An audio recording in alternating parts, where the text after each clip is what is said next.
Ils avaient tous été embarqués dans des paniers à salade avec relevé d'identité. Ils ont été tous ramassés par le panier à salade, enfin bon. Après ça, c'était je sais plus quoi, il y avait un scandale, je crois que M. Mélenchon était venu avec un panier à salade, enfin des trucs comme ça, bon. Définition de panier à salade d'après le Wiktionnaire. En cuisine, il s'agit d'un filet en forme de panier servant à égoutter la salade.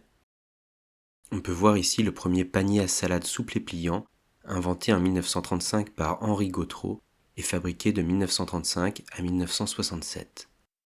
Le panier à salade a été inventé après le pneu à lamelles qui permet une meilleure adhérence sur la neige et avant le téléski.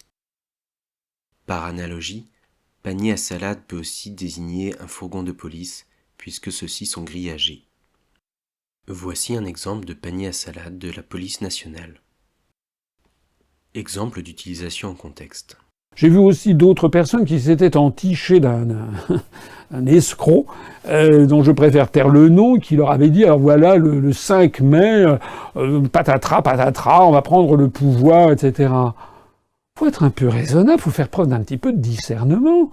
Ce monsieur qui est sur Internet depuis quelques années maintenant, il avait déjà fait le coup il y a 3-4 ans, il avait dit le 14 juillet, on va prendre le pouvoir. Il y avait eu 50 ou 60 personnes qui étaient allées siffler le 14 juillet au passage de François Hollande sur les Champs-Élysées.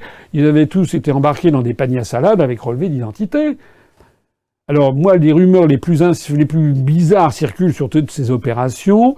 Certains disent que ce monsieur aurait parti lié avec les services de renseignement et que toutes les personnes qui auraient la crédulité de lui faire confiance se retrouveraient fichées par les renseignements généraux, ou plus exactement ce qui a succédé aux renseignements généraux. Écoutons maintenant ce deuxième extrait. Monsieur Mélenchon, nos commandos de combat, déjà on allait voir ce qu'on allait voir au Parlement français. Vous avez vu ce qui s'est passé. Au Parlement français, il y a eu un combat homérique pour savoir s'il fallait mettre une cravate, pas de cravate, une cravate, pas de cravate, etc. Ils ont fait le buzz, les députés de la France Insoumise, pendant un certain temps là-dessus. Après ça, c'était je sais plus quoi, il y avait un scandale, je crois que M. Mélenchon était venu avec un panier à salade, enfin des trucs comme ça, bon. Ici, il me semble que François Asselineau fait un amalgame entre deux événements concernant la France insoumise. Le premier a lieu 2 ans auparavant et le deuxième 1 an auparavant. Pour le premier, il s'agit de Jean-Luc Mélenchon donnant une interview à Gala pour faire la promotion du quinoa en substitut de la viande. Pour le second, il s'agit de Jean-Luc Mélenchon exposant un panier de courses d'une valeur de 5 € au moment de la réduction des APL de ce même montant.